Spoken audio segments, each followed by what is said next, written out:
Eu gostaria, nesse momento, de passar a nossa audiência pública, que tem por finalidade discutir a necessidade de implantação na rede pública municipal de testes e métodos que auxiliem no diagnóstico e tratamento do espectro de autismo em crianças desde o nascimento. O requerimento de comissão é o 893 de 2018, de autoria do vereador Dorgal Andrada, que já está presente e a quem vou transferir a presidência em um segundo. Gostaria apenas de compor a mesa da reunião antes de transferir a presidência, convidando para sentar conosco aqui a senhora Cristina Santana, fonoaudióloga, o senhor Estevão Machado de Assis Carvalho, defensor público da Defensoria Pública Especializada do Idoso e da Pessoa com Deficiência, o senhor Antônio Claret Júnior, presidente da Comissão de Defesa dos Direitos da Pessoa com Autismo da OAB Minas Gerais, a senhora Denise Martins Ferreira, representante da ASATE, o senhor José Pereira Barbosa, presidente da ASATE, representando a vice-presidente Cíntia de Lima Prata Habib, psicóloga Libéria Rodrigues Neves, representando o Conselho Regional de Psicologia, a senhora Paula Ramos Pimenta, psicóloga e professora adjunta da Faculdade de Ciências Médicas de Minas Gerais, a senhora Adriana Torres Ferreira, integrante da Associação Brasileira para a Ação por Direito das Pessoas Autistas, Abraço, e o senhor Celso Francisco Tondim, colaborador do Conselho Regional de Psicologia. Como é de praxe na casa, eu pediria que no momento em que a palavra fosse transferida a cada um dos senhores, os senhores se identificassem pelo nome e pelo órgão que representam, e também, como é de praxe na casa, eu gostaria nesse momento, já me desculpando pela ausência, transferir a presidência da reunião para aquele que é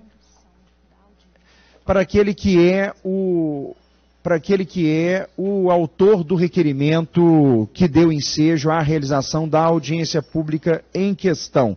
Vereador Dorgal Andrada, por favor.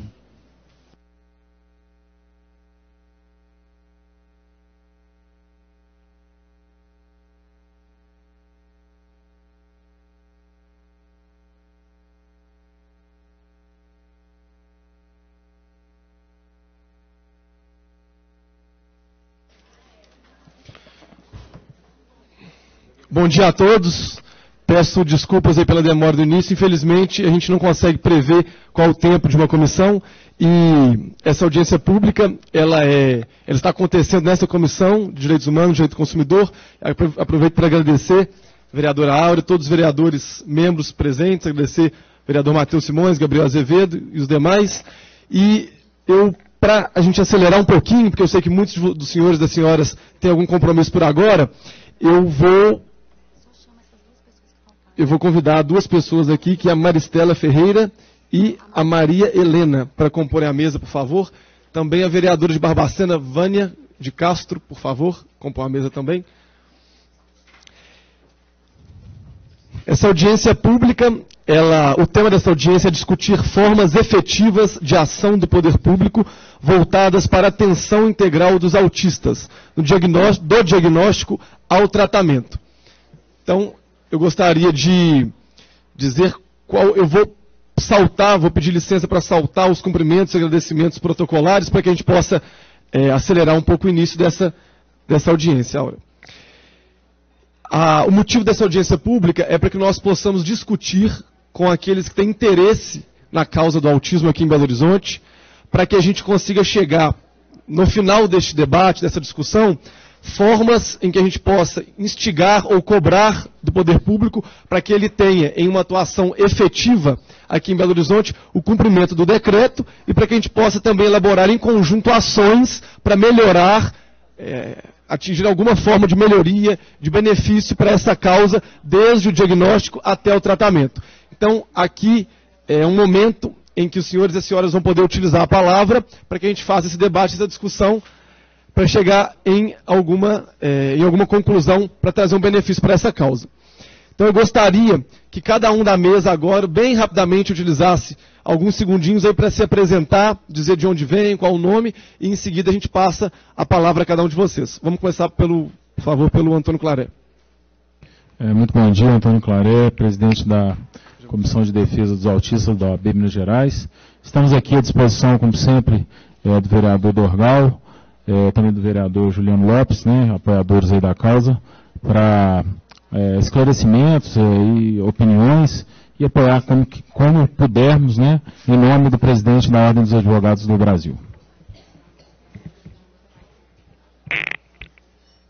Denise Martins, eu sou psicóloga, atuo aí junto à causa, hoje eu represento a Azateia. Bom dia a todos e todas, meu nome é Libéria Neves, eu estou aqui representando a Comissão de Psicologia Escolar e Educacional do CRP, Minas Gerais, e sou professora da Faculdade de Educação da UFMG, no campo do ensino-aprendizagem e educação inclusiva. Bom dia, meu nome é Paula Pimenta, eu sou professora da Faculdade de Ciências Médicas de Minas Gerais, com pesquisa de mestrado e doutorado a respeito do tema do autismo, atuação clínica com esses sujeitos e participante do Observatório de Políticas do Autismo da Federação Americana de Políticas para o Autismo. Bom dia, meu nome é Maristela Ferreira, eu sou mãe de uma jovem de 33 anos com transtorno do espectro autista e sou também presidente da Agraça.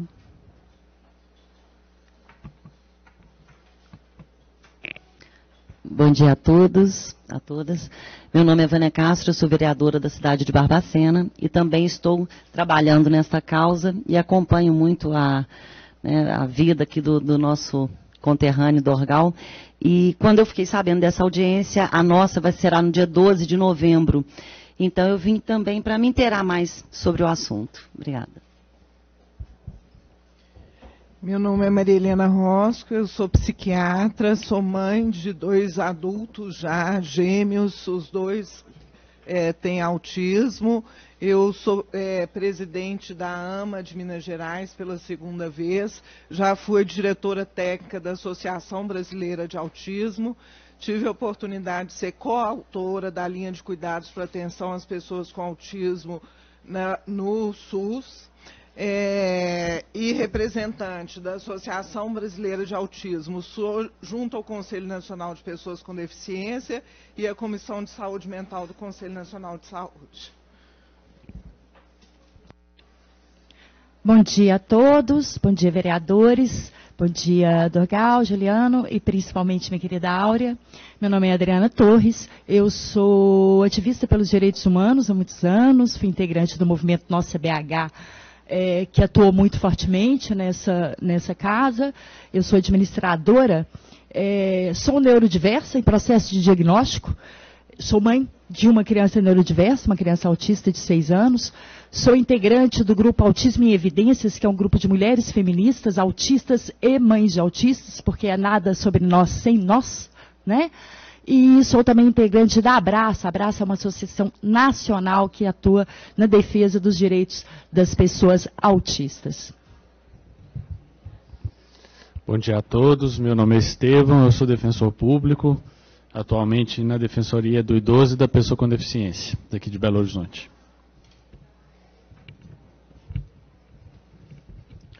Bom dia a todas e a todos, meu nome é José Savieto, eu sou pai de um rapaz de 28 anos, dentro do espectro do autismo, eu sou membro da Associação Azateia, no momento eu presido a associação, e sou membro integrante também da Comissão das Associações de Defesa dos Direitos das Pessoas com Autismo de Belo Horizonte. Essa comissão existe já há 3 anos, através de 4 associações que se fazem presentes aqui, e outras entidades que estão trabalhando conosco, outras tantas entidades como o Galeria Alt, Mundinho Azul, o Observatório do Autismo, que se aproximaram do nosso movimento. Então, em torno aí de 13 entidades que hoje estão buscando aí um diálogo, uma busca de resultados comuns a todas essas famílias, mães e principalmente, como diz a Adriana aqui, aos autistas.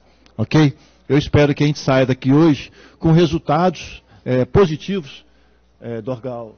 Eu espero que a gente consiga sucesso aqui no nosso objetivo aqui. Ok? Obrigado. Bom dia, meu nome é Cristina, eu sou fonoaudióloga, trabalho há 15 anos com autismo, circulo entre as áreas do serviço público e do serviço privado E, apesar de estar no serviço público, eu não estou aqui representando a secretaria, né? Estou fora do meu horário de trabalho nesse momento. Meu objetivo aqui é esclarecer o que eu sei que já funciona, o que já existe, né? E o que eu vou falar aqui se resume ao meu território, né? Onde eu atuo. Eu não estou falando pela cidade toda. Né, trabalho na Regional Noroeste, então o que eu posso falar dessa regional onde a gente trabalha há 15 anos. Tá? Obrigada. Muito obrigado a todos e a todas. Passo a palavra à vereadora Áurea Carolina. Ô Dorgal, só fazer uma saudação mesmo e me colocar à disposição. Na Gabinetona a gente fala que a gente está em letramento permanente sobre as lutas. São causas muito complexas e a gente precisa estudar permanentemente. Então, eu me coloco aqui hoje na condição de aprendiz. Eu desconheço muito o tema do autismo e das pessoas com deficiência em geral e estou aqui mesmo para entender as questões, para melhorar o nosso posicionamento na hora de votar esse projeto e colaborar também com as lutas em geral aqui, né? Por uma sociedade inclusiva, de respeito e de vida plena para todo mundo. Obrigada. Obrigado, vereadora. Passa a palavra agora ao vereador Juliano Lopes. Bom dia a todos. Queria cumprimentar a vereadora Áurea, o vereador Dorgal, todas as associações presentes aqui e anunciar uma triste notícia em relação ao autismo. Né? Nós apresentamos um projeto de lei aqui em 2017, fomos procurados por várias mães. Eu tenho na minha casa um primo meu, o Enzo, que também tem autismo, e apresentamos aqui nessa casa 2 projetos. Um projeto que criava o símbolo de preferência do autismo e o projeto da carteirinha do autismo. Infelizmente, o projeto foi aprovado aqui em primeiro e segundo turno. Na época, o governo pediu para que fosse feito um substitutivo alterando o prazo do comerciante de 60 para 120 dias, para que ele colocasse em prática essa lei a partir do momento que ela fosse sancionada. E, infelizmente, nós fizemos esse substitutivo, atendemos o governo e o governo vetou ontem esse projeto que cria o símbolo do autismo em Belo Horizonte. Eu sou autor desse projeto, juntamente com a carteirinha, então deixar aqui, né, essa nossa indignação, vereadora Áurea, e dizer que meu voto lá no dia do plenário é para derrubar o veto desse projeto que foi aprovado aqui por os vereadores. E dizer que estamos nessa causa junto com o vereador Dorgal, desde o meu primeiro mandato, e conseguir aqui um parceiro, que é o vereador Dorgal, e agradecer à vereadora Áurea, que também se colocou à disposição de vestir essa camisa. Obrigado. Obrigado a todos e a todas pela palavra. Eu gostaria de perguntar aqui se tem algum representante da Prefeitura de Belo Horizonte presente, por favor, se pudesse. Não, né? Então, é mais uma Hã? Não, aqui eu não entendi. Eu perguntei se tem algum representante da... Assim, eu gostaria de convidar a senhora para comprar uma mesa, por favor, também.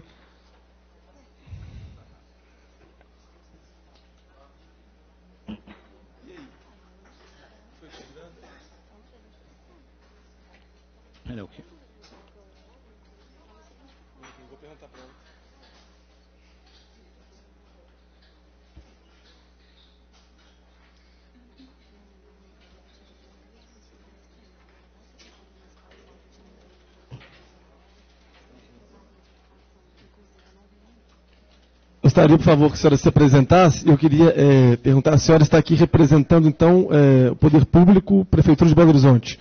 A Secretaria, representando a Secretaria? Sim, bom dia a todos. Meu nome é Dora Lúcia. Eu trabalho na Diretoria de Políticas para as Pessoas com Deficiência, que é um órgão vinculado à Subsecretaria de Direito e Cidadania.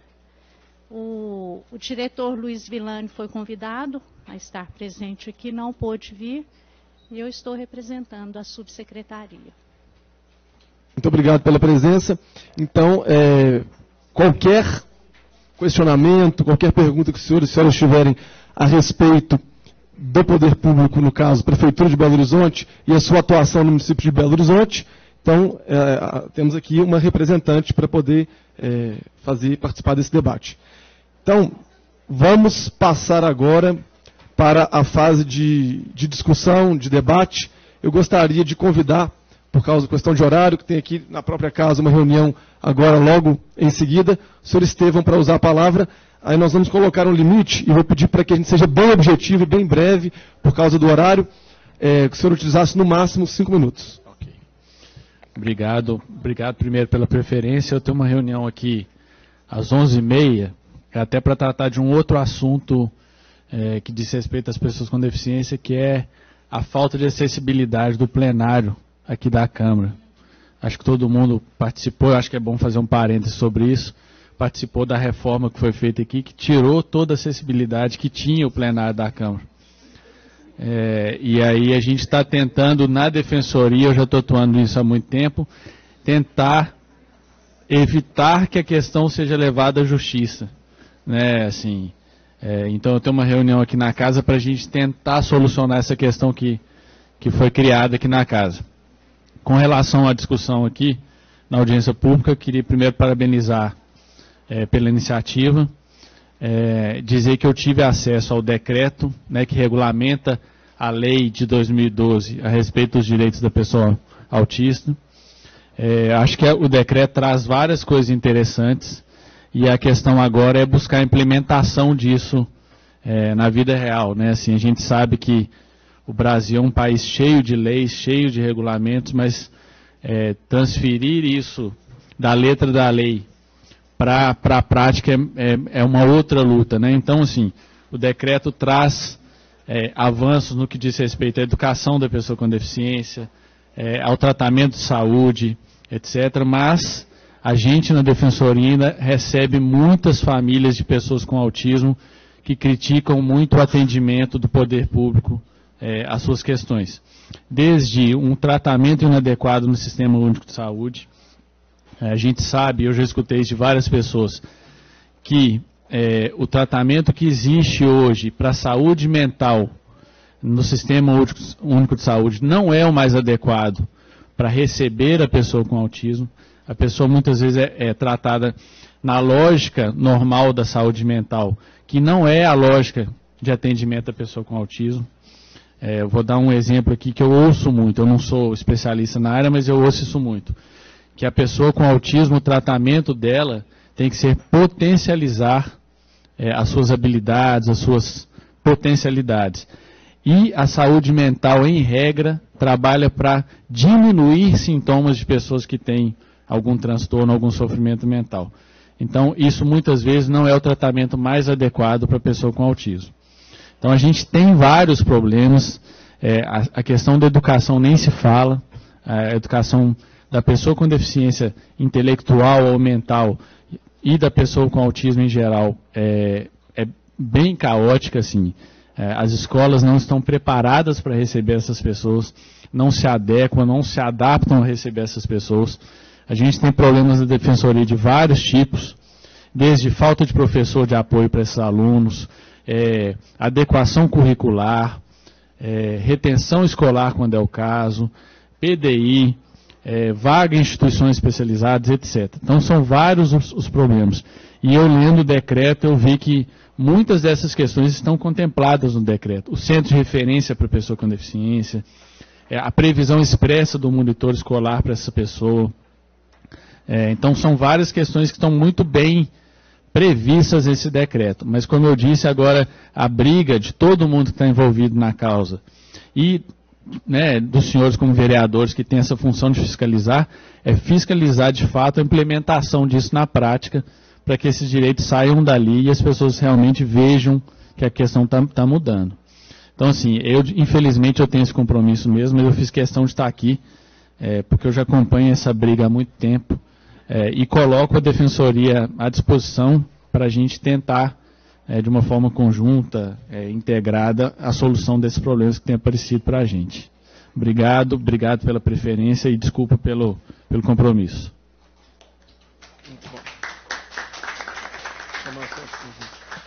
Nós te agradecemos e caso o senhor possa ficar um pouco mais conosco, seria muito, muito positivo. Convido o senhor Celso Franciso Tondim, por favor, para compor a mesa.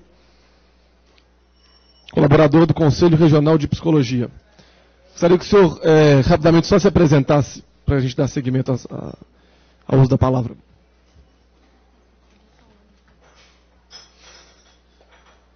Bom, peço desculpas, eu tinha ido tomar água, assisti todo o debate anterior aí das outras pautas. Eu sou Celso Francisco Tondim, sou psicólogo, professor da Universidade Federal de São João del Rei, na área de psicologia escolar e educacional, e um dos meus temas de pesquisa é a psicologia escolar e a inclusão de crianças com deficiência ou diferença funcional, conforme a vertente teórica que vocês preferirem entender. E estou colaborador do Conselho Regional de Psicologia e vim a pedido da presidência deste conselho. Muito obrigado. Eu convido também o Marcos Fontoura, presidente do Conselho Pessoa com Deficiência. Está presente?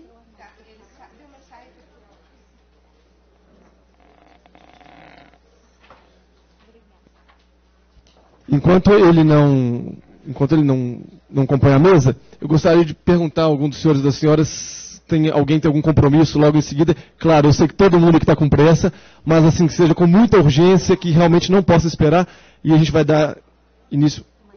Então, Maristela, 5 minutos.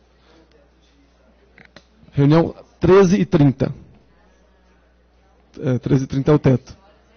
Sim, infelizmente. Então, por favor, com a palavra, no máximo 5 minutos. Bom dia a todos. O doutor Estevão foi muito feliz em colocar, né, a necessidade do cumprimento do decreto 15.519. E esse é o desejo de todos nós, principalmente da CADA, que é a Comissão das Associações de Defesa do Direito das Pessoas com Autismo. O que a gente percebe é a falta do respeito que foi de um decreto assinado em 2014, já são 4 anos de assinatura de decreto, e a gente não viu o resultado concreto daquilo que foi preconizado, daquilo que está assinado pelo Executivo dentro desse decreto, que ele é tão rico, foi elaborado com muita atenção, com a participação de técnicos da rede pública e da sociedade civil, e a gente percebe que não há um cumprimento. E é isso que a gente deseja, vereador, é que se cumpra aquilo que está previsto no decreto. Obrigada. Muito obrigado pela palavra. Só para deixar claro, eu disse que vai até 13h30, é o limite que essa comissão nos permite para discutir esse tema. Não significa que a nossa reunião vai se estender até esse horário. Então, vou passar a palavra agora para o senhor Antônio Claré, presidente da Comissão de Defesa dos Direitos da Pessoa com Autismo, OAB-MG. Até o limite de 5 minutos. Muito obrigado. Sim, não, vou usar bem menos, vereador. Inclusive, já tive a oportunidade de estar aqui com o senhor, com o Juliano Lopes também, em inúmeros projetos, e não só projetos de lei, né, projetos a favor da causa autista, sempre muito abertos à questão, né, sempre abrindo para o debate, para o diálogo. Então eu vou, inclusive, falar o mínimo possível para deixar que as associações falem, né, que é de onde realmente vão vir as dores e as demandas. Eu só quero dizer que me preocupa um pouco, eu acho que é acordo, né, unânime, que o decreto 15.519 seria a perfeição, o cumprimento do mesmo, mas me preocupa um pouco nós temos esse decreto como o objeto principal, uma vez que é um decreto, né, que é um decreto que pode muito bem ser revogado. De repente, sim, ele regulamenta uma lei que na verdade não traz o que está no decreto, né? O decreto é bem longo, a lei é de meia lauda, ela apenas, depois a gente pode até abrir aqui para quem não conhece a lei também, é a lei de número, a lei 10.418 de 2012, né? Que ela simplesmente coloca, reconhece, né, o autista como deficiente, que já tem na lei federal, e coloca em 4 artigos, sim, e coloca em 4 artigos, ela coloca em 4 artigos, vereadora Áurea, algumas orientações, né? Obviamente o decreto regulamenta, traz de forma muito mais longa. Se tivermos apenas a lei esquecendo o decreto, certamente não conseguiremos, por exemplo, do ponto de vista jurídico, um mandado de segurança ou uma ação civil pública, porque a lei é bastante subjetiva. Mas o decreto não, o decreto é excelente. Pena que é um decreto que, do meu ponto de vista, poderia se tornar, com a ajuda dos vereadores, uma efetiva legislação mais objetiva possível. De qualquer forma, vou cumprir o que eu me propus, que é deixar o máximo de tempo às associações, que é de onde realmente vem a demanda. Muito obrigado. Muito obrigado pela palavra. Vou seguir a ordem que a assessoria me passou. Convido a senhora Denise Martins Ferreira, representante da Asatea. Bom, eu gostaria de retomar uma questão que já foi colocada, enfatizar o histórico dessa construção da legislação na casa. A lei foi de 2012, ela foi anterior à lei federal. O município tem um avanço nisso. A lei federal foi de 2000 e... A lei federal, E a regulamentação, inclusive eu pedi o comparecimento do presidente do Conselho Municipal de Defesa da Pessoa com Deficiência, provavelmente ele foi exatamente olhar a questão da acessibilidade, Marcos Fontoura. Essa regulamentação, eu participei dela, várias pessoas que estão aqui à mesa e aqui junto, nós participamos da elaboração dessa regulamentação junto com as secretarias do município. Por isso, é uma construção conjunta do controle social, das famílias, dos autistas, inclusive, tinham pessoas lá, e das secretarias que são... E foi um trabalho de meses para que essa regulamentação fosse construída. Por isso a gente enfatiza tanto a importância da fiscalização, porque ela contempla tudo que até então a gente entende como demanda. Mas o doutor Estevão é a pessoa realmente que tem o conhecimento aí do dia a dia em situação de judicialização. Nós, como famílias, como pessoas ativistas da causa, nós temos aí os vários momentos de inconsistência desse processo todo que já está contemplado. Então, não há necessidade de uma nova legislação, de um outro processo. A questão da judicialização é uma situação que a gente não deve entender que deva existir. A gente tem que avançar e o que a gente entende, vereador e vereadores aqui, e pede a força de vocês como uma das funções, como pessoas que foram eleitas por nós, de fiscalizar o Poder Executivo. Nós traçamos metas, traçamos o que é necessário e está contemplado. A partir daí a gente pode ter até melhorias, mas não se tem, o básico ainda está muito incipiente. A gente tem muitas situações dramáticas, eu digo, no atendimento ao autista. Obrigada. Muito obrigado pelas palavras. Convido ao uso da palavra o senhor José Pereira Barbosa, presidente da Asatea, representando a vice-presidente Cíntia de Lima Prata. Alô. Bem, pessoal, importante colocar inicialmente aqui que o tema autismo, além da complexidade que você citou aí, e de fato é um tema complexo, inclusive para nós familiares, né? Eu não sou profissional do ramo da saúde, mas tenho que aprender sobre autismo, porque faz parte da minha jornada como pai, entender um pouco. Além de complexo, é um tema que está em constante mutação, principalmente no momento que a gente vive. É um tema que está mudando muito em relação aos conhecimentos e como a sociedade médica, a sociedade educacional trata o tema hoje em dia. Está tendo muita mudança. Então, não tem nada de, vamos dizer assim, de errado você não ter o entendimento sobre isso. É complexo e o tema está em andamento, o tema está em mudança, certo? O fato é o seguinte, o impacto do transtorno do espectro do autismo nas famílias e no autista é um impacto que percorre toda a vida dele. Percorre a fase do diagnóstico, percorre a fase da infância, percorre a adolescência e a vida adulta. Autismo, reforçando aqui, não é uma doença curável. Autismo não é uma doença, é um transtorno que percorre toda a vida da pessoa. E quanto mais cedo esse transtorno for detectado, maiores as chances, correto? Maiores as chances desse indivíduo avançar para uma vida normal. Certo? Maiores as chances.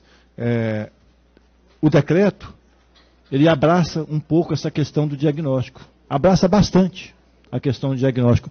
Ele abraça as questões da educação, abraça as questões também da vida profissional. Então o decreto, ele contém uma riqueza que, se praticada, se entendida, se discutida nos fóruns que ele prevê, que o decreto prevê, o decreto ele não é completo e nem poderia ser diante de um tema tão amplo, né?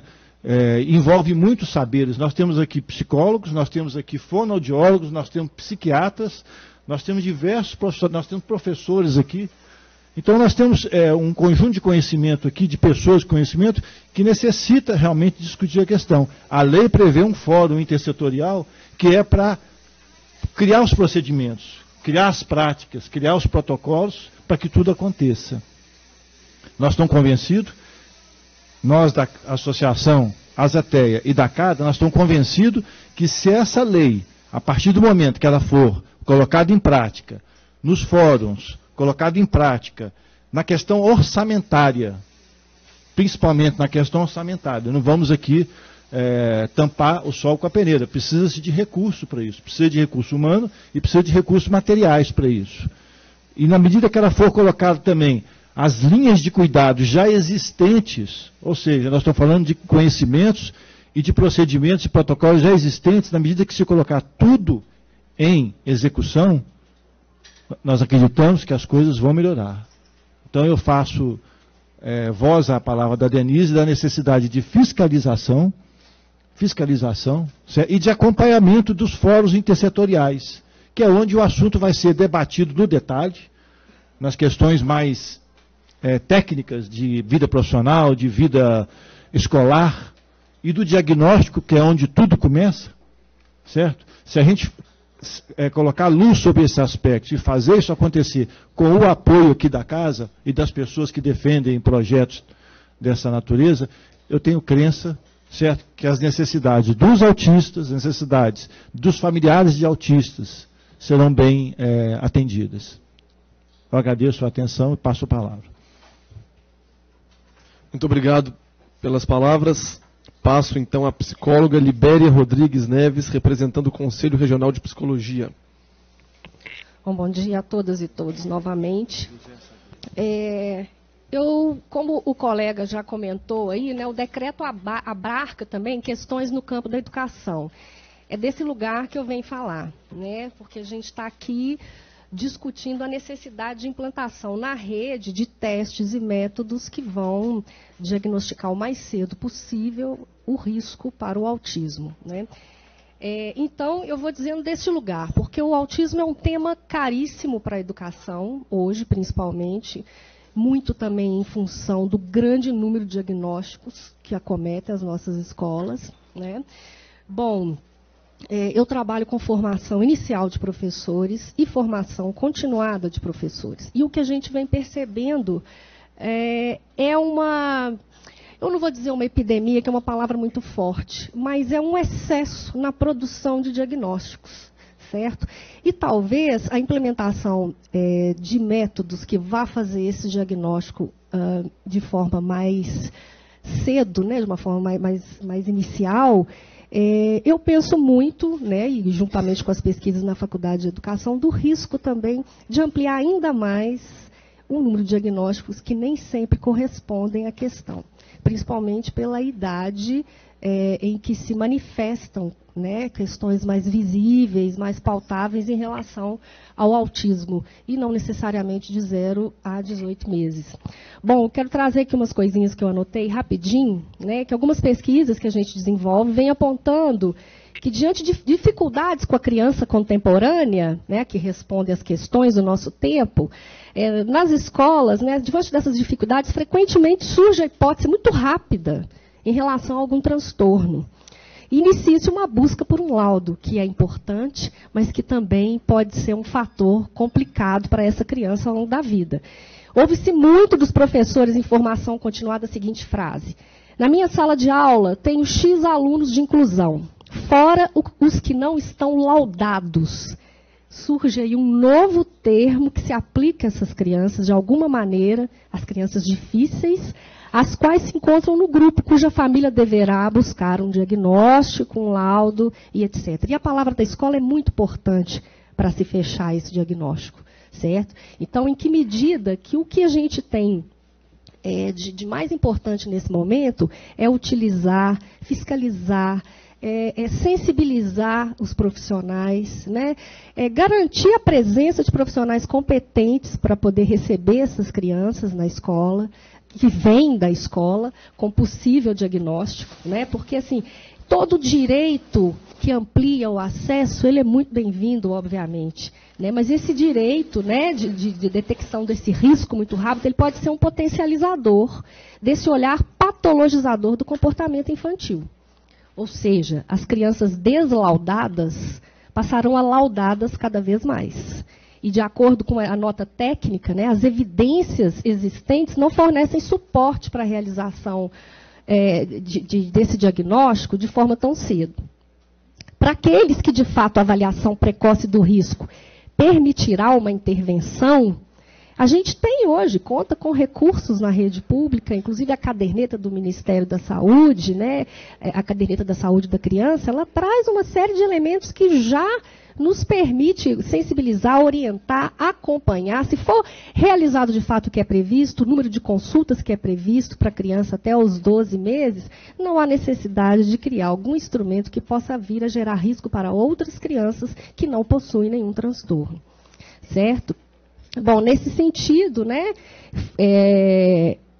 eu acredito que para aqueles que de fato necessitam, não negligenciando aqueles que têm o transtorno, para aqueles que de fato necessitam, é de muita importância o diagnóstico. Mas a gente tem que pensar se esse para todos também não vai criar uma ampliação nessa patologização da infância e, pior, na medicalização de crianças ocorrendo cada vez mais cedo.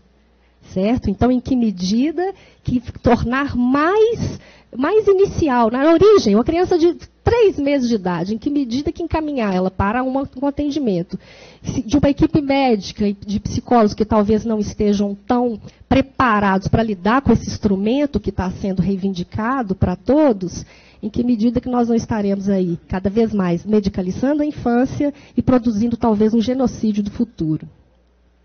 É isso. Muito obrigado pelas palavras. Convido a senhora Paula Ramos Pimenta, psicóloga e professora adjunta da Faculdade de Ciências Médicas de Minas Gerais. Bom dia novamente.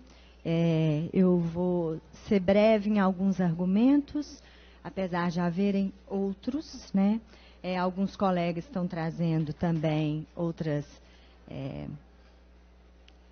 verificações de outras áreas, né? O que eu gostaria de colocar muito pontualmente, né? Então, o decreto, ele é muito favorável, a gente sabe disso, mas eu quero falar sobre a lei federal, que é a Lei 438 de 2017, que é a proposta, né? Eu vim entendendo isso, dessa audiência pública, é discutir a instituição no município de Belo Horizonte dessa lei, né? Que seria a proposta do projeto de lei do vereador. A lei federal, ela propõe que se modifique uma outra lei, que é o Estatuto da Criança e do Adolescente, né? Um artigo 14º, obrigando a aplicação de protocolo em todas as crianças e ainda estabelece uma idade de 0 a 18 meses, né? E aí é em relação a esses pontos que eu quero argumentar contrariamente. Primeiro, e eu posso passar, né, ao vereador, através da assessoria da Rafaela, algumas pesquisas internacionais que demonstram a impossibilidade de verificação do chamado risco psíquico, que aí passa por extensão a risco de autismo na idade de 0 a 18 meses. Né? Então, a gente tem pesquisas do Reino Unido, da Europa e aí Espanha e dos Estados Unidos nessa mesma direção. Né? Então, eu vou enviar para vocês por e-mail essas pesquisas, eu acho que para respaldar essa questão contrária à idade de 0 a 18 meses, que é o foco dessa lei. Né? Em relação a isso, a gente tem a proposta da lei, que a Libéria estava comentando, quando ela fala, né, o para todos, é uma proposta de rastreamento, que é diferente da proposta de vigilância. Né? Então, a gente tem dois termos da saúde pública que são muito importantes serem entendidos e diferenciados. A vigilância, que está proposta na caderneta de saúde da criança e pouco utilizada. Né? Então, o Ministério da Saúde, ele veio com uma recomendação após a promulgação dessa lei federal de que a caderneta de saúde da criança seja utilizada efetivamente com um propósito, inclusive nessa área abarcada, que é a do desenvolvimento neuropsicomotor adequado. Né? E aí, essa vigilância que vai estar treinando os profissionais, né, médicos, enfermeiros, etc., né, mas os pediatras estão aí em foco e devem estar, né, isso é importante. A detecção precoce é importante, não estamos contra a detecção precoce, mas sim contra a obrigatoriedade de um instrumento para ser usado e que vai fazer rastreamento. O rastreamento é para todas as crianças. A vigilância é para aquelas que estão chamando atenção dentro da proposta já colocada e bem orientada na caderneta de saúde da criança. Então, a diferença em relação a esses termos, né, vigilância e rastreamento, nós defendemos a vigilância, mas o rastreamento por meio de um protocolo, que essas pesquisas que eu citei demonstram que não é possível cientificamente respaldar, né, o que se pretende, né, como um risco e aí, né, de autismo. E a gente sabe que a questão da caderneta de saúde da criança, tão defendida pelo Ministério Público, Ministério da Saúde, e que faz parte da política do SUS, cai também num ponto muito curioso em relação a essa lei federal. Ela não foi assinada pelo Ministério da Saúde. Ela é assinada pelo Ministério da Justiça, pelo Presidente da República e pela Secretaria de Direitos Humanos. O Ministério da Saúde não assina essa lei federal. Se não assina essa lei federal, o que a gente entende? Que se trata de um certo caráter de judicialização do assunto e impositivo e autoritário. Se a gente for ver o prazo em que essa lei apareceu e foi instituída, é menos de 30 dias. Né? Havia já proposta de projeto de lei anterior, de 2013, depois 2015, em 2017, de 20 de março de 2017, o deputado Francisquini, que foi o propositor da lei, propôs, então, né, a discussão. Em 29 de março, 9 dias depois, foi levada como projeto de lei em regime de urgência e ela foi publicada em 26 de abril como lei ordinária. Né? Então, esses aspectos todos, junto com outros, né, que eu vou me abster de me estender aqui para passar a palavra aos colegas, eles dão força a gente não pensar nessa lei como um auxílio, né, para as pessoas com autismo, mas em outras estratégias que, inclusive, já estão vigentes. Né? Isso. Muito obrigado pelas palavras. Gostaria só de deixar claro que essa audiência pública o propósito dela, o intuito dela não é criar projetos de lei e nem trazer um diagnóstico, uma detecção precoce do autismo. Não é isso. A ideia dessa audiência pública é justamente chegar em uma conclusão, se possível, uma conclusão talvez unânime, porque a gente está aqui justamente para sanar as divergências, para que a gente possa fazer encaminhamentos para o poder público, para a Prefeitura de Belo Horizonte, para que seja efetivado aquilo que já existe, aquilo que está no decreto, mas que a Prefeitura não cumpre, e propor demais ações para que essa causa aqui no município de Belo Horizonte, porque nós estamos discutindo hoje só Belo Horizonte, para que possa trazer melhorias e benefícios para as famílias e para aqueles que têm o espectro do autismo. Só para deixar claro. E quanto à detecção do 0 aos 18 meses, existe sim essa divergência, isso é muito claro, e esse assunto aqui na Câmara Municipal ele já foi sanado, né, a gente não teve aprovação do projeto de lei aqui, então esse assunto já foi concluído. A ideia agora é passar essa página e desenvolver um novo não um projeto de lei, um novo projeto de ações para que a gente chegue a uma conclusão que seja favorável a todos. Certinho? Obrigado. Vamos passar a palavra, então, à senhora Adriana Torres Ferreira, integrante da Associação Brasileira para a Ação por Direito das Pessoas Autistas. Abraça. 5 minutos, por favor. Bom dia, vou tentar ser breve, porque eu não sou breve, eu sou prolixa. Peço já desculpas se eu ultrapassar só um pouquinho, eu roubo o horário de quem falou um pouco menos, pode ser? Então, assim, primeiro eu quero parabenizar também essa ideia de fazer essa audiência focada no que precisamos e não na ideia de impor o que outras pessoas acham que nós precisamos, né? Retomando a questão do nada sobre nós sem nós. Eu queria fazer alguns comentários de algumas falas que teve aqui, mas antes, inclusive pelo que a Áurea falou, Áurea, o seu desconhecimento eu acho que de 99% da população mundial sobre o que é o autismo, né, quais as questões relacionadas com o autismo. E isso não tem a ver, desculpa, é a minha opinião, tá? A complexidade do autismo não. Tem a ver com o nosso preconceito. O autismo não é uma coisa complexa, tá? O autismo é uma condição neurodivergente, advinda da nossa herança poligênica. Quem quiser estudar a herança poligênica pode estudar. É a mesma que está relacionada à cor dos nossos olhos, à cor dos nossos cabelos, né? O autismo, ele é uma característica genética. Nossa, meu filho é autista, eu tenho genes autistas, meu avô tinha, meu bisavô possivelmente. O autismo existe na sociedade desde que o mundo é mundo. Existem estudos hoje que falam que aqueles desenhos, como é que chama mesmo, gente? Aqueles desenhos, isso, foram criados por autistas. Os computadores, como nós conhecemos hoje, foram criados por autistas.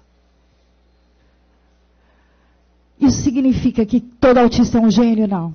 Significa que a forma peculiar do cérebro do autista funcionar pode trazer potencialidades incríveis, como também dificuldades. Dificuldades não porque o autista é pior do que o outro, mas porque ele vive no mundo neurotípico.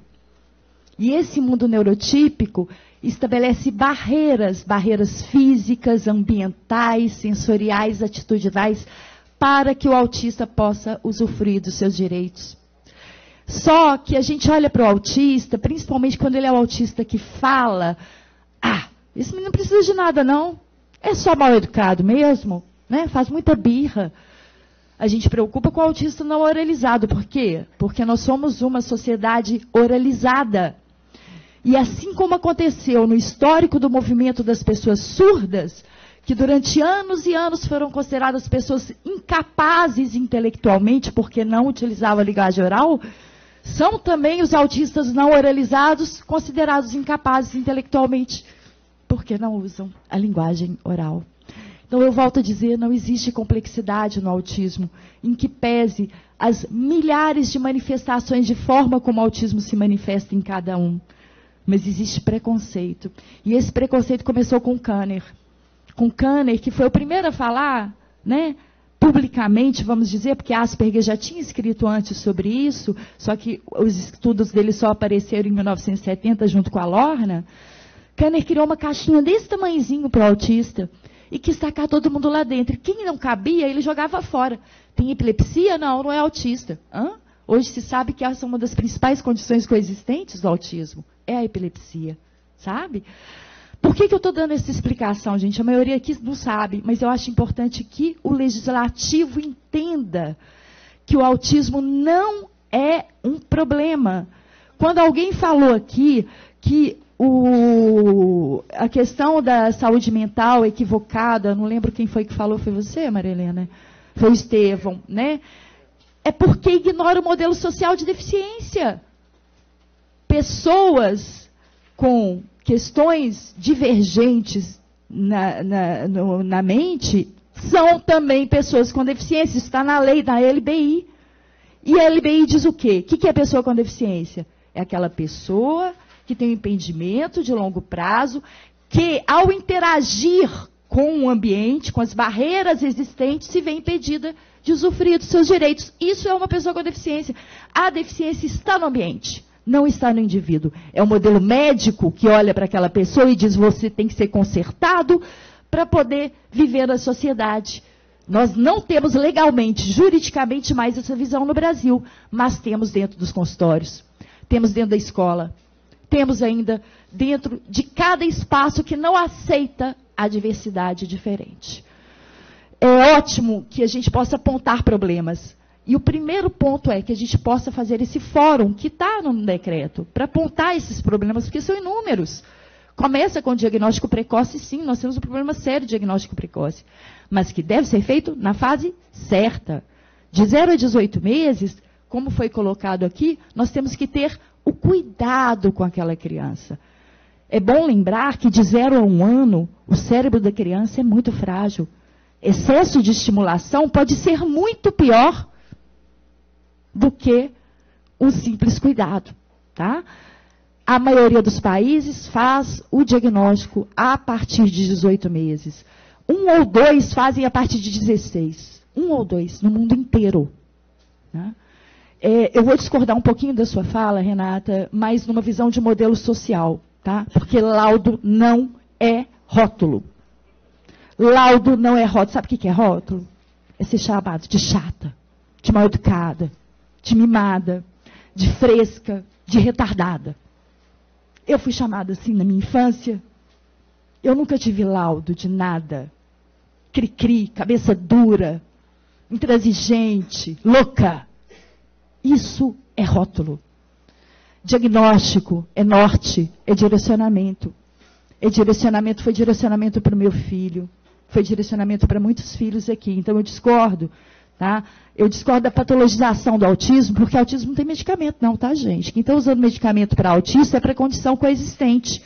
Autismo não usa medicamento. Eu estou usando medicamento para depressão. Que é uma coisa completamente diferente, não tem nada a ver com autismo. Meu filho não usa medicamento. Tem 6 anos, não usa. O único medicamento que ele usa, óleo essencial de lavanda doce de laranja doce para dormir. Relaxa pra caramba, super. E eu também, tá, faço chá de folha de laranja doce, ótimo também para dormir. É muito importante, gente, a gente trabalhar a consciência da sociedade.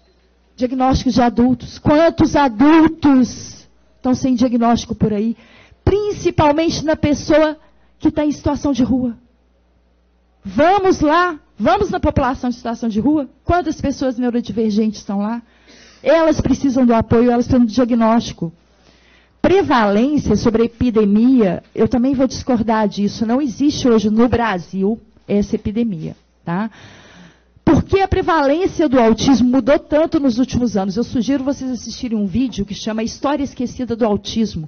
É do autor do livro Neurotribes, o melhor livro sobre autismo que existe hoje no mundo.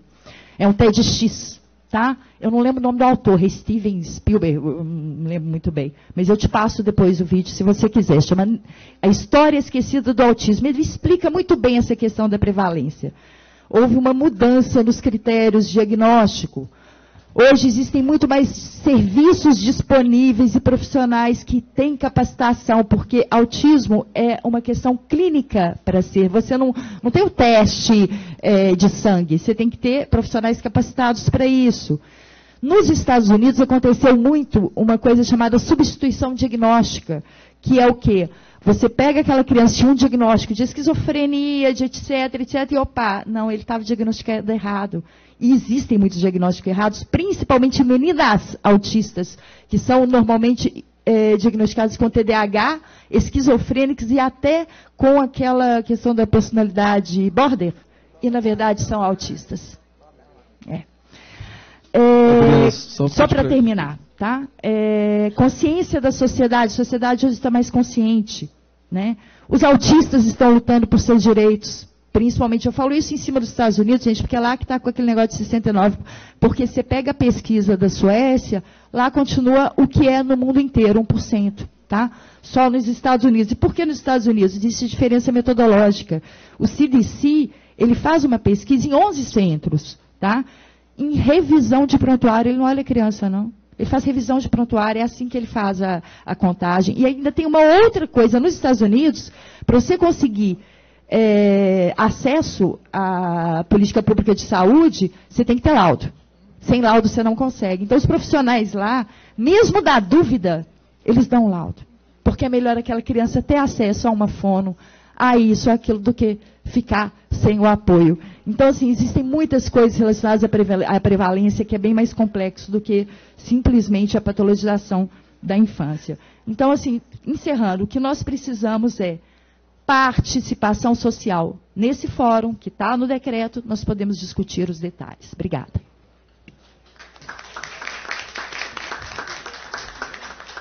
Muito obrigado pelas palavras, senhora Adriana.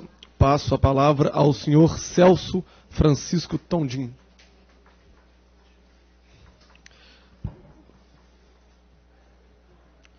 Controlar meu tempo. Aliás, controla para mim que é melhor, porque senão... bom dia. Acho que é importante essa discussão e o Conselho de Psicologia não poderia se furtar, né, enquanto um órgão que regulamenta e fiscaliza a profissão de psicólogos nesse estado, né? Bom, eu acho que a gente tem alguns consensos aqui, né, de que o direito à saúde e aos demais direitos deve ser garantidos a todos os cidadãos e cidadãs e, de modo específico, o segmento, então, das pessoas que, né, vivem com o espectro autista, né? Então, acho que isso é unânime, né? E da importância, sim, do diagnóstico adequado, né? Porque a colega da UFMG, a Libéria, coloca, né, do excesso, né? Do excesso quando a gente lauda crianças que não apresentam o conjunto nosológico para estabelecer um determinado diagnóstico e que tem impactos muito mais negativos no seu desenvolvimento e na relação familiar, comunitária e social do que teriam se fossem vistas nas suas especificidades e não com um diagnóstico do espectro autista que vai ter implicações, sim. Né? E aí a gente não está fazendo juízo de valor, né? Até porque acho que é outro consenso aqui, de que a deficiência é muito mais social, como diria o psicólogo histórico-cultural Lev Seminovich Vygotsky, né? Nosso mestre, que diz que a deficiência social ela é muito mais importante e, portanto, deve ser a mais enfrentada do que a própria condição orgânica do sujeito. Eu acho que outro consenso também é da proteção integral, embora a gente não tenha usado exatamente esse termo, né? Da ideia de que não é apenas a saúde, mas é também a educação, a assistência social, e não é apenas o médico, porque também quando a gente fala da patologização, da medicalização da vida e até da judicialização, como bem trazido pela colega da Faculdade de Ciências Médicas, a gente está falando sempre de processos de redução de uma situação que eu vou insistir com o termo complexa, no sentido de que exige exatamente a compreensão interdisciplinar e intersetorial. E, então, acho que isso também, eu acho que talvez eu entendi que é quase um consenso aqui, que proteção integral não se faz com uma profissão, com um conhecimento científico específico, né? E aí, como a chamada realmente da finalidade da audiência pública é debater a necessidade de implantação na rede pública municipal de testes e métodos que auxiliem no diagnóstico e tratamento do espectro do autismo em crianças desde o nascimento, isso está na finalidade, vereador, não tem como não, como você fez também, colega, resgatar a lei, né, que na verdade ela não dá origem exatamente a essa discussão, porque tem a lei municipal, né, e o decreto que vocês referem aqui, o tempo todo, mas que não tem como não trazer isso à baila, né? Porque além dos apontamentos já feitos, né, essa lei, a lei número 13.438, de 26 de abril de 2017, como você bem lembra a data, ela desrespeitou, né, as atribuições do Ministério da Saúde e a autonomia profissional. À medida em que o Ministério da Saúde é que orienta os profissionais a partir de evidências científicas e a adoção também de instrumentos de vigilância do desenvolvimento infantil. E a escolha do tipo de protocolo, ela deve ser avaliada pelo profissional. Então, como é que fica a autonomia do profissional diante da imposição de um determinado protocolo, que é o IRD, né? E, ao mesmo tempo, as atribuições do Ministério da Saúde de orientar a partir das evidências científicas. E além do que já colocado, que não há evidências científicas suficientes que subsidiem a aplicação universal de instrumentos de rastreamento para o risco psíquico, né, eu adendaria isso que já foi dito, né, que há uma alta taxa de falsos positivos, que existem os estudos epidemiológicos mentais na faixa etária de 0 a 18 anos, no nosso país, e que os estudos que existem se referem a outras faixas de idade, né? Mas parece também que há uma unanimidade aqui, apesar de na finalidade estar desde o nascimento, não sei se me pareceu, pelo menos, que eu sou um sujeito de buscar os consensos para depois divergir nos dissensos e manter o diálogo, né? Primeiro a gente consensuou para manter o diálogo, né? E depois a gente, no diálogo, resolve os dissensos. Mas me pareceu que também aqui não há uma compreensão de que é adequado fazer desde o nascimento e muito mais nessa perspectiva universal de rastreamento, mas sim na perspectiva da vigilância, né? Então não se trata de não fazer diagnóstico, né? E não se trata de não reconhecer os saberes especializados, mas sim de cuidar com um enorme risco de judicialização que pode também ter a implantação desse tipo de protocolo exigido pela lei referida aí, que alterou o parágrafo 5º do artigo 14 do Estatuto da Criança e do Adolescente, que é de judicializar o sistema de saúde e os próprios profissionais, né? Porque na medida em que eles não por diversas condições do sistema de saúde não fizerem isso, pela má distribuição de profissionais, ou enfim, para não oferecer a devida condição, as pessoas resolverem na justiça algo que é do campo, como a gente disse, da saúde, da educação, da assistência social. E um risco de desvalorização e desresponsabilização dos outros profissionais, né, não médicos, pediatras, que fazem parte do cuidado, né, aos bebês e famílias do Sistema Único de Saúde, né? Ou seja, fere a interdisciplinaridade e porque reduz esse protocolo à consulta pediátrica, né? Bom, e aí, o que a gente faz diante disso, para encerrar, né? Eu acho que, bom, aí não sou eu que falo, porque a minha fala está toda fundamentada, gente, na posição do Ministério Público Federal, na posição do Ministério da Saúde, em posicionamento em 2011, né? Para concluir, por favor. Concluindo. E em 2017, com uma nota técnica que foi aqui referida, montada numa oficina com diversas entidades do país e o próprio Conselho Nacional dos Direitos da Criança e do Adolescente.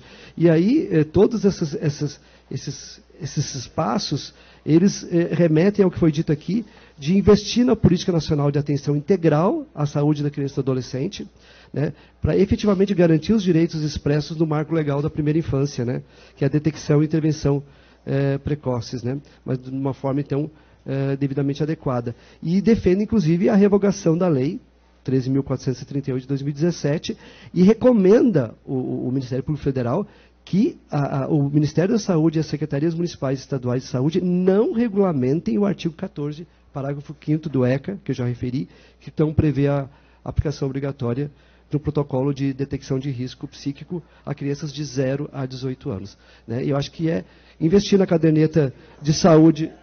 18 meses, eu falei? Eu acho que eu queria proibir, ato falho. Eu acho que a gente tem outras formas de investir na vida, né, de potencializar a vida. E o uso da caderneta da criança, de saúde da criança, né, como instrumento de maior alcance para fazer a vigilância do pleno desenvolvimento, né, que inclui os aspectos psíquicos, mas que é muito além dele. Muito obrigado pelas palavras. Só para deixar claro, senhor Celso, hoje aqui a discussão... Senhor Celso, só um minutinho. Só para deixar claro, sim, a discussão aqui hoje é mais no sentido de elaborar essas ações de fiscalização do poder público e não na produção de um projeto de lei. Inclusive, vereador, se me permite, a questão do fórum que vocês citam aqui, a gente coloca o Conselho Regional de Psicologia à disposição para participar. Muito obrigado. Passamos então a palavra à senhora Cristina Santana, fonoaudióloga.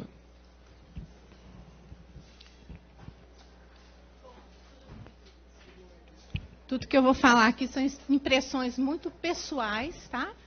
Da minha experiência nesses 15 anos. E minha fala também está um pouco fragmentada, porque eu fui anotando coisas diferentes ao ouvir vocês.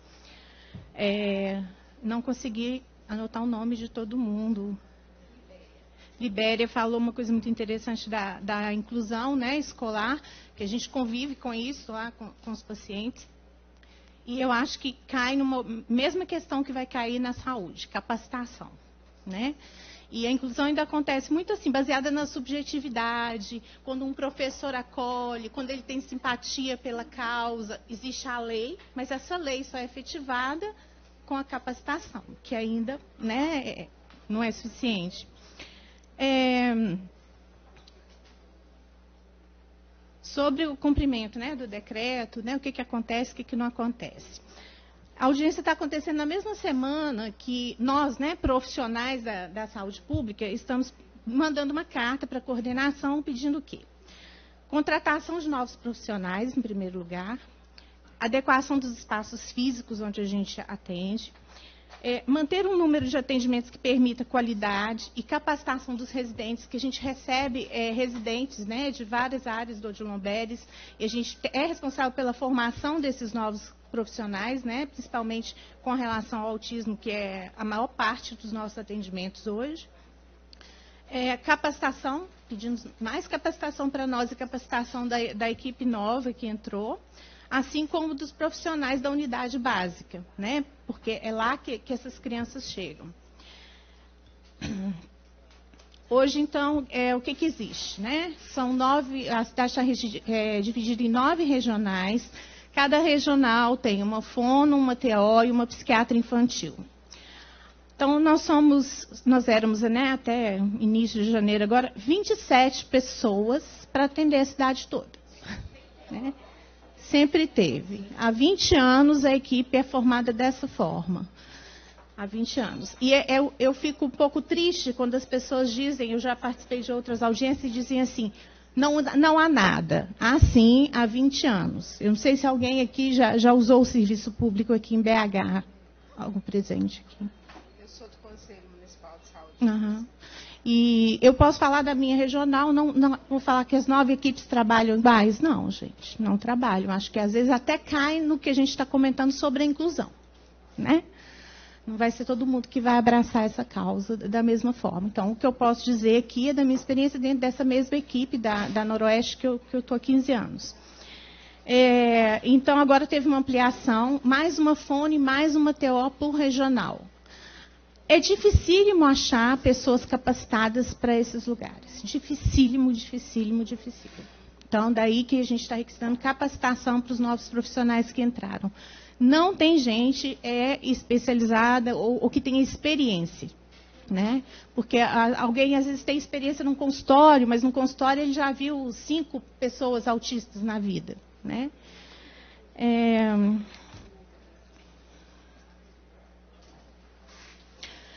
Apesar de estar há 15 anos no autismo, eu me dou o direito de me colocar num não saber ainda sobre o autismo.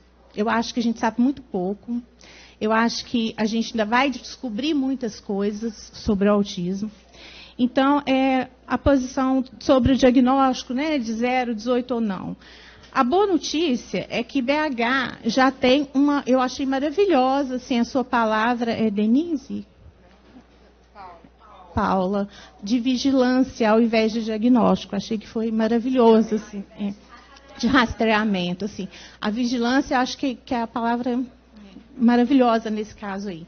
A boa notícia é que Belo Horizonte já tem alguma coisa nesse sentido, que dentro dessas equipes tem o projeto de intervenção a tempo, que é a detecção precoce. Existem pesquisas também que dizem o contrário. A gente tem uma das psiquiatras da cidade, é doutora nessa parte de intervenção a tempo, que é a Isabela Santoro, que também está no serviço público e no serviço privado, e que tem pesquisas de doutorado dela dizendo que de 0 a 3 anos você consegue reduzir sinais e sintomas, às vezes até 100%. Aí entra naquela questão que é uma, eu digo que é uma dúvida existencial minha, né? Que foi falado também. Isso era autismo ou era um comportamento autístico? Eu tenho essa dúvida existencial trabalhando há 15 anos com autismo, tá, gente? Eu tenho, porque a gente estava estudando semana passada com um residente o uso excessivo dos meios tecnológicos hoje em dia. A gente vê, às vezes, com 6 meses de idade, provoca comportamentos autísticos nas crianças, sim. Então, eu me dou o direito de me perguntar ainda, esses diagnósticos precoces eram realmente um diagnóstico de autismo ou era um comportamento autístico? Uma coisa que eu preciso frisar muito, que eu já ouvi em outros lugares e me assusta. De maneira alguma se precisa de um diagnóstico para entrar em tratamento com essas equipes. Isso é um equívoco, eu já ouvi em outros lugares. Em maneira alguma, muito pelo contrário. A gente pede que as suspeitas cheguem até nós. Já recebemos várias críticas do serviço privado dizendo é um absurdo dizer que o diagnóstico é inconclusivo, porque nós não fechamos o diagnóstico até os 4, 5 anos de idade. E nós vemos essas crianças saírem do espectro, sim. Vemos. Graças a Deus a nossa equipe vê, né?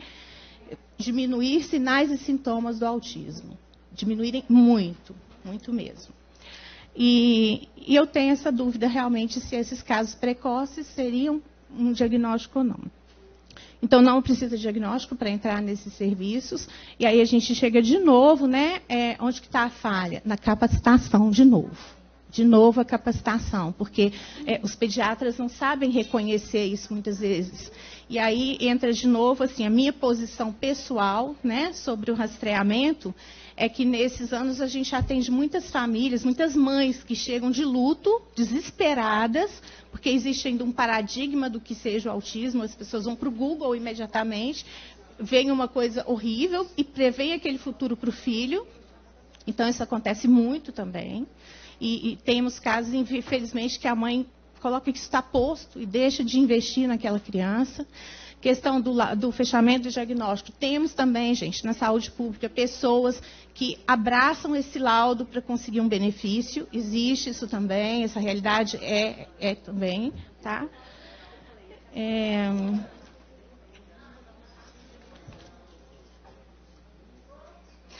Quando se fala, né, do desconhecimento ou do preconceito, eu acho que não sei se é complexidade, mas existe uma diversidade no autismo que complica, sim, o diagnóstico. E eu acho que essa diversidade é a maior riqueza que esses indivíduos têm. Então, eu acho que é isso que eu ainda coloco nesse lugar de saber muito pouco. Então, vocês viram que eu não tenho uma posição fechada sobre rastreamento, vigilância, porque esses 15 anos, essas pessoas me mostraram uma individualidade muito grande. Né? Então, é isso.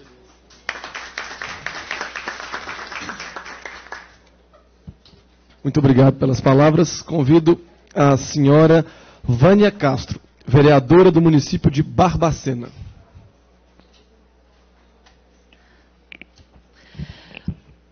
Bom, eu acho que hoje eu estou na condição aqui mais de aprender com vocês, escutar, para que eu possa conduzir, né, na minha cidade, que é Barbacena, essa causa, eu possa, né, realmente saber como que eu vou ser útil, né, às mães que têm me procurado, e um número enorme que a gente não sabia,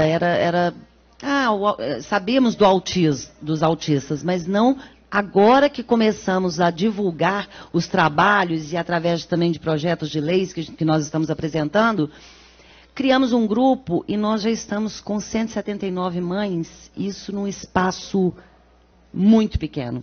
Então, isso, aí eu decidi pela audiência pública justamente por isso, né? Eu estou aprendendo muita coisa aqui e eu acho que isso vai ser muito válido, né, para eu poder tentar, através de ações, né, e de fiscalização também, né, aumentar a fiscalização no setor público, a gente oferecer a essas crianças e a essas famílias uma condição, né, melhor, né, para conduzir a vida né, dos seus filhos. Então, o meu mesmo é só isso, vereador, mas eu agradeço por ter, né, me dado essa grande chance de participar. Obrigada. Nós que agradecemos, Vânia. Muito obrigado pelas palavras. Convido a senhora Maria Helena Pascoal. Roscoe, desculpa. A letra foi de outra pessoa, eu não soube interpretar. O senhor é Dorgal. Dorgal. Obrigada pelo convite, Dorgal. Eu fico satisfeita de estar aqui. Eu acho que esses espaços são muito importantes e fico particularmente satisfeita ao ver que a sua postura, o seu convite a nós, enquanto pais, enquanto representantes de uma causa, mudou no sentido de, quando você falou que alguns consensos já estão sendo construídos, está claro para mim que o consenso em relação à manutenção do veto da Prefeitura de Belo Horizonte em relação à proposta anterior de lei feita pelo senhor, eu acredito com a maior das boas intenções, o consenso de que não é por aí, eu acho que esse está estabelecido. Né? Eu acho que isso está claro, felizmente. Né? Felizmente. E eu espero que a partir desse diálogo aqui hoje, com o diálogo da comissão que vocês representam e com essa casa legislativa, a gente possa sim avançar. Não no sentido de produzir novas leis. Leis, talvez a gente tenha até em excesso. Né? Eu acho que o que nós precisamos não é isso. Né? O que a gente precisa nesse momento é a efetivação daquelas leis que nos representam. A Lei Brasileira de Inclusão, a Convenção dos Direitos da Pessoa com Deficiência da ONU, que tem status de emenda constitucional, o nosso decreto municipal, a nossa lei municipal. E para isso a gente precisa, sim, e muito dessa casa. No sentido de aprovar orçamento para a efetivação dessas políticas. A gente tem que ter um desenho orçamentário para pessoas com deficiência que permita a efetivação dessas políticas pelo Executivo, a implementação dessas políticas pelo Executivo. Só de boa vontade a gente não vive. Meus rapazes estão hoje com 23 anos, eles tiveram diagnóstico aos 3 anos, a gente contribuiu para diretrizes do Ministério da Saúde que contemplam essa questão da intervenção a tempo. A gente é 100% favorável à intervenção, à vigilância e à intervenção a tempo, o mais precoce possível, mas a gente é contra o diagnóstico. Na diretriz do Ministério da Saúde, a gente defende, inclusive, que o diagnóstico seja dado apenas aos 3 anos de idade. Que antes disso a gente fale de sinais de risco de desenvolvimento autístico.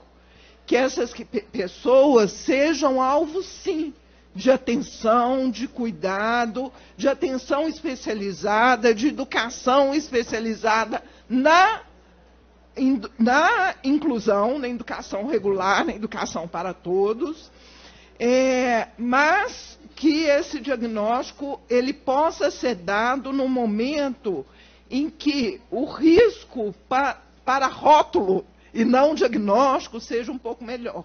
E que essa questão seja trabalhada de uma forma mais consistente e produtiva para a vida daquele sujeito, né?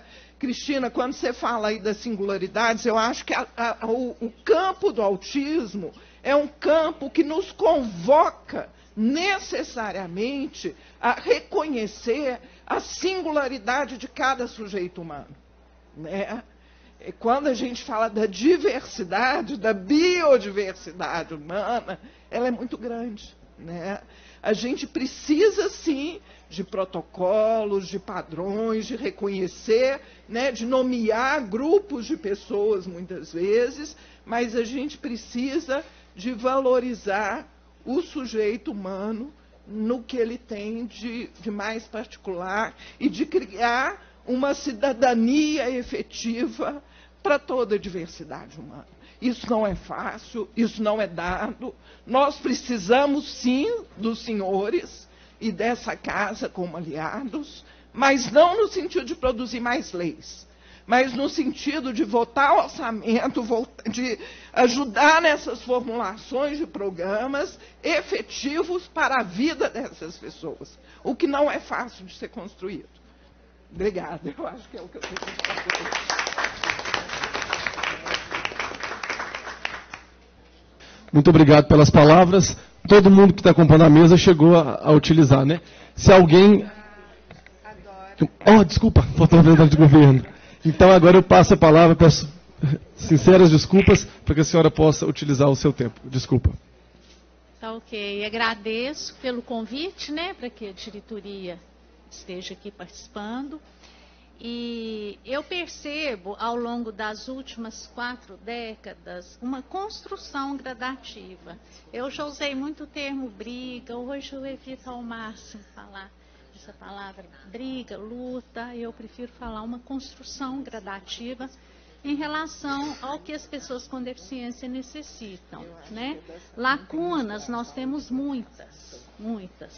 Necessário constante avaliação e ação em cima dessas lacunas. E é bacana também a gente ver que temos muitos avanços também, né? Temos o decreto de 2014 que contempla muito bem o que é necessário às pessoas com autismo, né? E o que é necessário agora, da agora em diante, é a execução dessas leis já existentes. Em relação ao autismo, né, específico,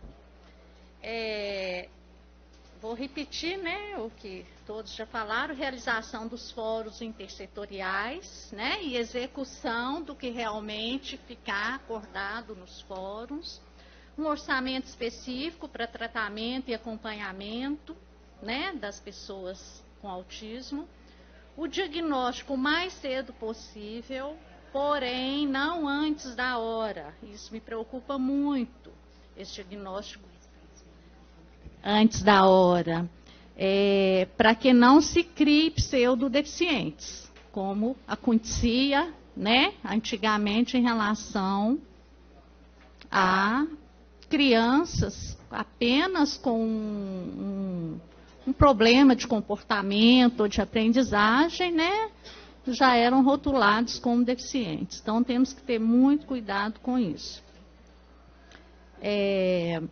Necessário uma atenção, uma observação e um acompanhamento específico aos primeiros sinais de um possível autismo, tendo-se o cuidado de não dar o diagnóstico antes da hora.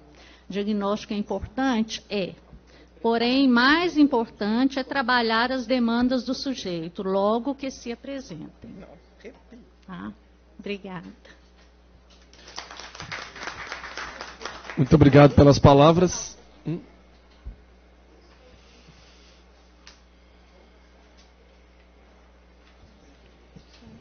Sobre a intersetorialidade, né, que a gente fica falando. Eu não sei qual é a alçada da Câmara nesse aspecto, tá? Mas é uma coisa que eu queria falar. A UFMG tem 5, 6 projetos com trabalhos de autistas em diferentes áreas diferentes, né? Na música, na dança. E não existe uma conversa, né? Não existe um vínculo entre universidade e prefeitura. Isso eu acho que seria muito rico. Não sei até que ponto a Câmara pode ter influência nisso, mas seria muito rico.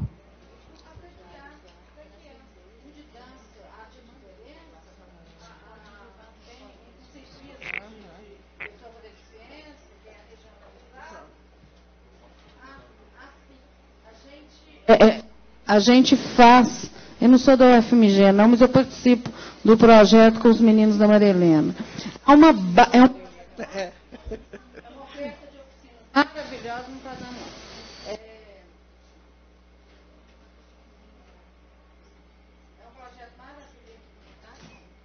É um projeto maravilhoso, mas a prefeitura, quando tem transporte, envia as pessoas. Tá ligado? É interessante, mas a prefeitura nem sempre tem. Transporte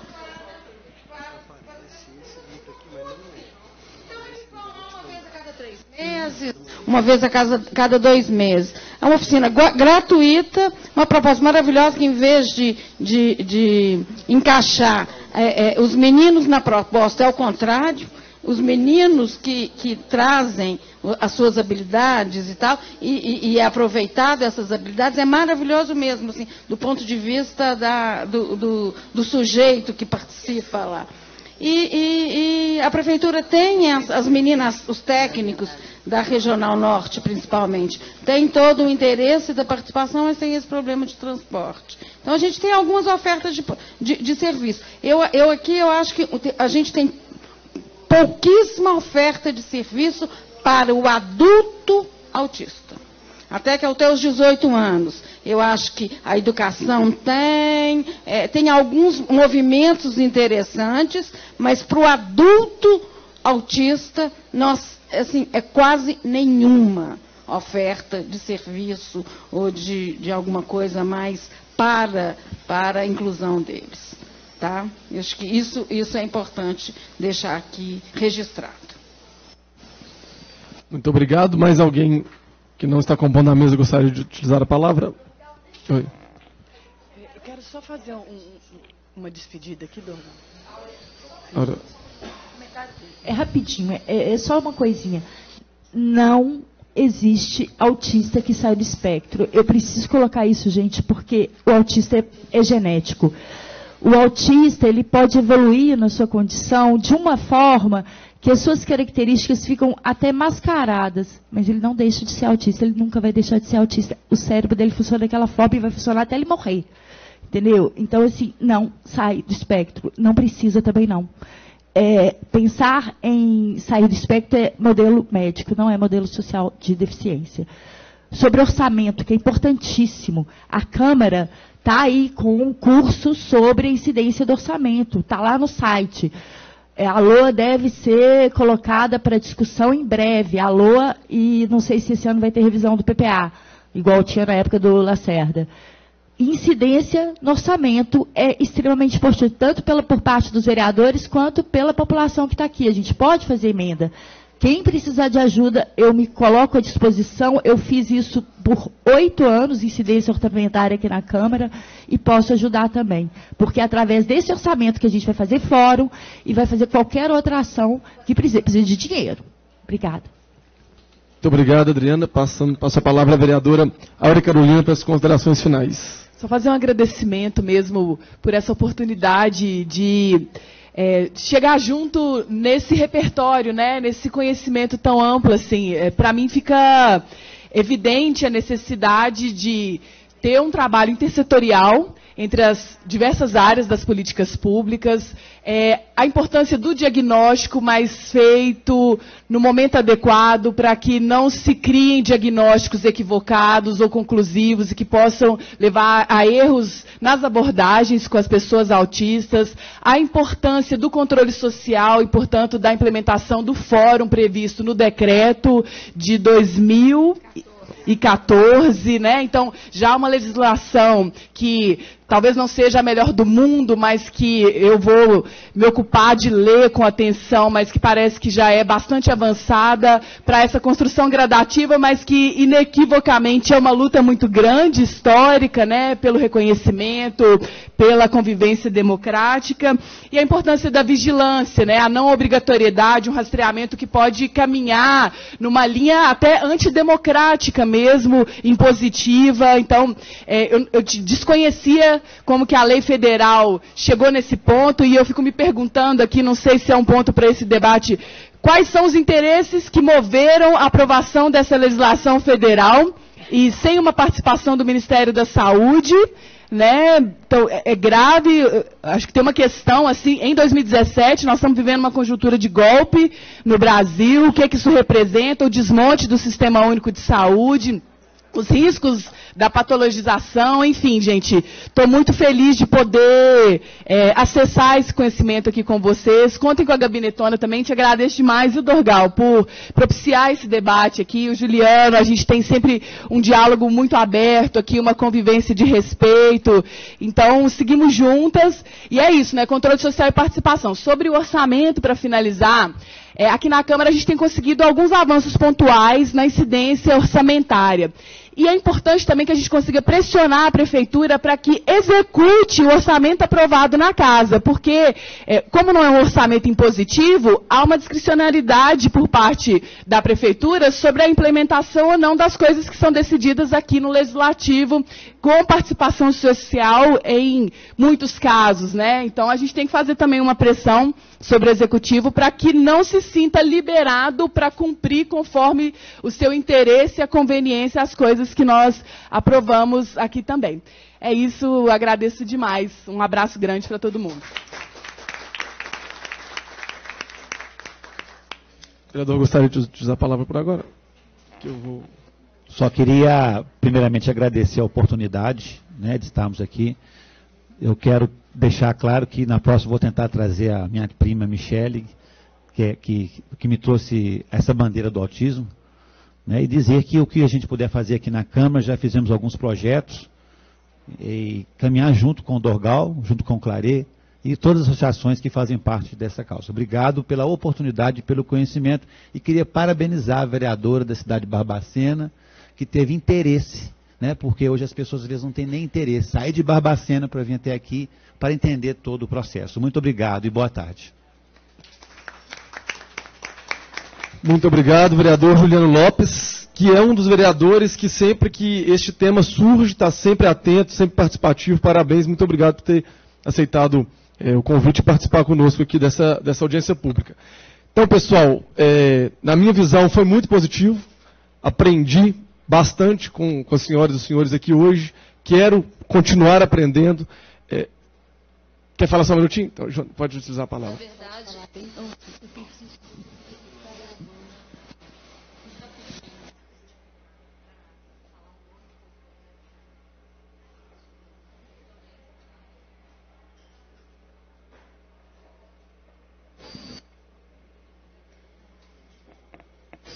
alô?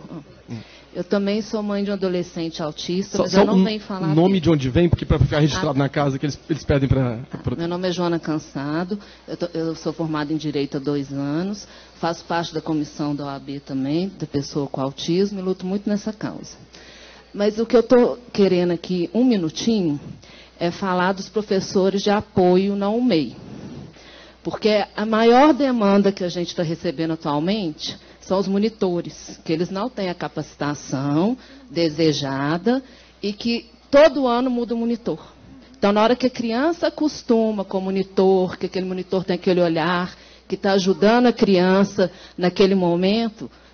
Gente, todo dia a mãe aqui, cheguei na UMEI, a monitora mudou. Meu menino teve uma crise, eu tive que voltar com o menino. Cheguei na UMEI, a monitora não está lá. A diretora mandou eu voltar com o menino para casa. Então, assim, eu queria que vocês tivessem um olhar muito grande nisso aí da parte da UMEI, dos monitores, da capacitação, porque todos os dias chega essa demanda. A outra demanda que eu estou tendo muito grande é uma mãe que me mandou até ontem, que o menininho dela está saindo da UMEI, que de 0 a 6 anos, e que já tem 4 negativas de escola, porque não estão aceitando a criança. Então, assim, e isso é todo dia também, né? Todo dia. Mas não tem jeito. Ela falou que já teve 4 negativas de escola. O que é que a gente faz com isso? Então, eu queria um olhar diferenciado também. Não, vai judicializar, eu sei, gente. Mas... Você, como é que você chama? Joana. Joana, escola particular ou escola pública? Escola particular. Ela está tentando... Porque o menino ele é pedagogicamente, ele é verbal, ele não tem problema pedagógico, mas chega com laudo, acontece demais. Demais, gente, vocês não têm noção. Agora, você vai pôr o seu filho numa escola também que já chega na negativa, como é que é uma inclusão? A mulher já chega lá para tentar incluir um menino, já chega com a negativa, não quero seu filho aqui dentro. Na hora que fecha a porta da escola, você não sabe o que vai acontecer. Me desculpa lá dentro, eu não confio nessa escola. Então, assim, são duas questões que estão tendo muita procura dessa demanda, tá? Obrigada. Só para esclarecer, eu perguntei se é escola particular ou municipal, porque na escola municipal, no caso das UMEIs, a gente pode interferir diretamente. Em escola particular, existem outros caminhos para serem percorridos, mas independente disso, eu vou te dar o que aconteceu com a minha prima. Ela foi em 9 escolas para tentar a matrícula de uma pessoa. Vereador, se me permite, acho que vale então assim adensar essa fala, acho para registrar, de que esse fórum e os encaminhamentos que vão ser feitos aqui, que a Política Nacional de Educação Inclusiva, de Educação Especial, na perspectiva da educação inclusiva, ela tem uma cisão muito grande entre o sistema público e privado. Eu já orientei pesquisa nesse sentido, que apontava que o setor público estava muito mais avançado no processo de inclusão do que o privado, porque eles entendem a criança e a família como um cliente que ele decide se vai atender ou não, e não como cidadão que tem direito, porque constitucionalmente a educação é um dever da família, da sociedade e do Estado. Portanto, também o setor privado tem que garantir o direito, porque faz parte da sociedade, né? Não temos uma educação totalmente pública no país. Então, assim, a gente tem que avançar nisso, porque não dá mais para naturalizar isso. Acho que esse incômodo que você traz é muito importante. Aí, quais os mecanismos que temos que criar para ter sala de recursos multifuncional, para ter professor de apoio, para ter todas as estratégias de garantia da inclusão no ensino privado, porque se a família opta pelo ensino privado, ela tem que ter o direito de matricular o seu filho naquela instituição, que é direito, não é mercadoria, educação. Eu concordo com a sua fala. Eu concordo com a sua fala. Eu só disse que em relação ao vereador... Eu não imaginei que a gente tivesse discordado. Não, sim. Tem outros meios, né? Agora, em relação aos MEIs, se tiver isso acontecendo, com certeza a Câmara Municipal irá exercer mais fundo sobre isso. Então, para finalizar bem rapidamente, Denise, por favor. Até porque a educação...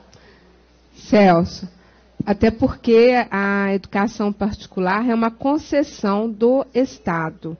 Então, o que eu entendo que a Joana está falando, é que esses casos, nós sempre, a grande maioria, parte para a judicialização.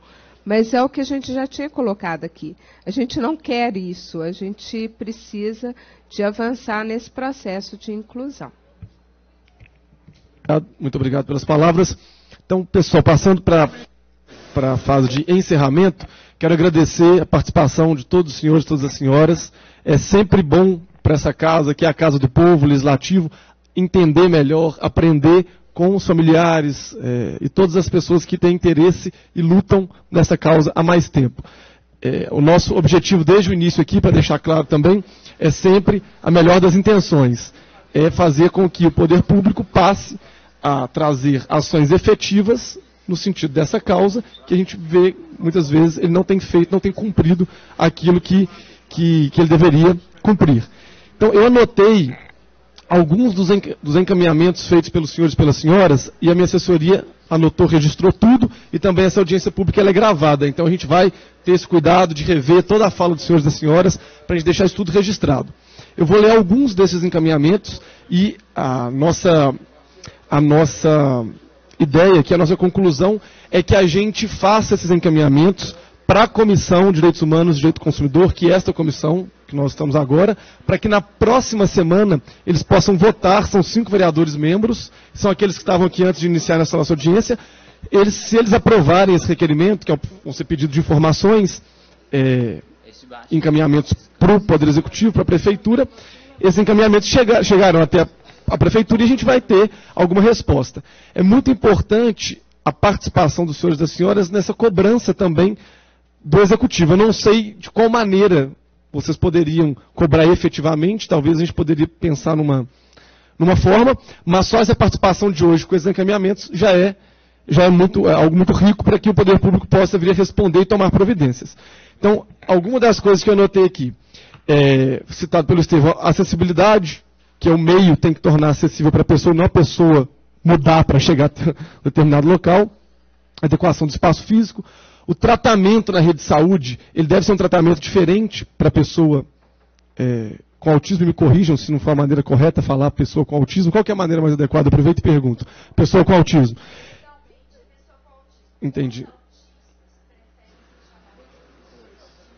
Então...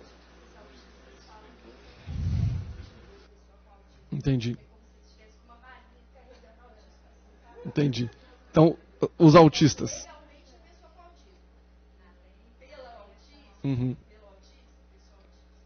Então, prefiro utilizar pessoa autista. Então, o tratamento na rede de saúde para pessoa autista deve ser diferente. Fiscalizar por exemplo, aí eu até deixo aqui essa abertura, né, para que vocês possam me orientar nesse sentido. Me disseram mais de uma vez, mais de uma pessoa, que a pessoa com autismo, a pessoa autista, ela, às vezes, em um determinado local, com muitas pessoas, muito barulho, ela possa passar por dificuldades. Então, talvez o poder público deveria facilitar um atendimento, talvez, diferenciado ou com prioridade de específico. Isso seria, por exemplo, um tratamento diferenciado, assim, minha opinião.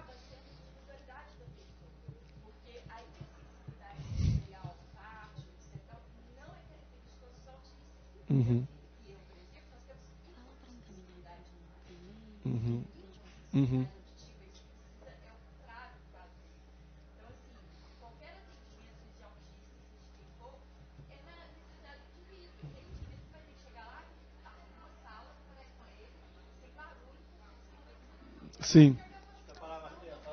Capacitação do tratamento, exatamente isso. Capacitação, a palavra está aqui logo em seguida. Capacitação no recebimento, no tratamento dessas pessoas. Fiscalizar para que o decreto seja efetivado por parte do Legislativo. Trabalhar para que exista um orçamento para que possam ser direcionadas políticas públicas nesse sentido. Professores de apoio, trabalhar na capacitação desses professores de apoio. Aprovar orçamentos, substituição forma. Com licença, só acrescentar. Mais do que a capacitação dos professores de apoio, que é muito necessária, a manutenção. Ainda mais na situação do autista. Claro. Que ficar mudando. Sim, ficar mudando é muito ruim. Está anotado isso aqui também.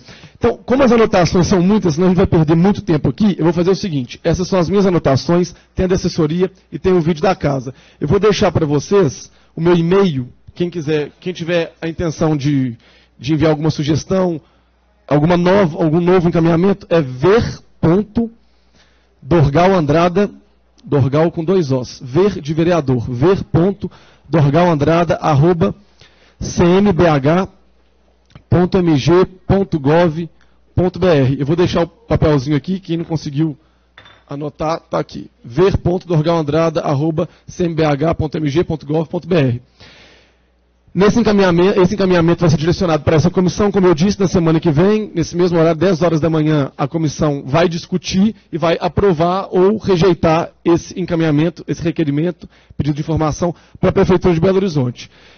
Caso alguém tenha algum interesse em dialogar, estender esse debate, eu peço que entre em contato agora, no final dessa audiência pública, com a Rafaela, minha assessora jurídica, para que a gente troque o contato. Estou à disposição. No mais, passamos para a fase de encerramento. Agradeço mais uma vez a presença de todos vocês. Acredito que foi muito produtivo, foi muito construtivo esse debate, essa audiência pública. Continuo à disposição. Quero aqui no município de Belo Horizonte continuar promovendo audiências públicas para que essa casa possa receber o cidadão interessado e que a gente consiga atingir alguma construção. E hoje, o principal, que é o que nós vamos fazer, discutir essas formas que já discutimos e agora cobrar essas ações do poder público. Então, contem comigo, muito obrigado. Agradeço a presença também dos assessores e de quem também participou aqui, não compondo a mesa, a presença do vereador Juliano Lopes, da vereadora Aura Carolina e da comissão que aprovou esse pedido para que essa audiência pública ocorresse. Muito obrigado a todos.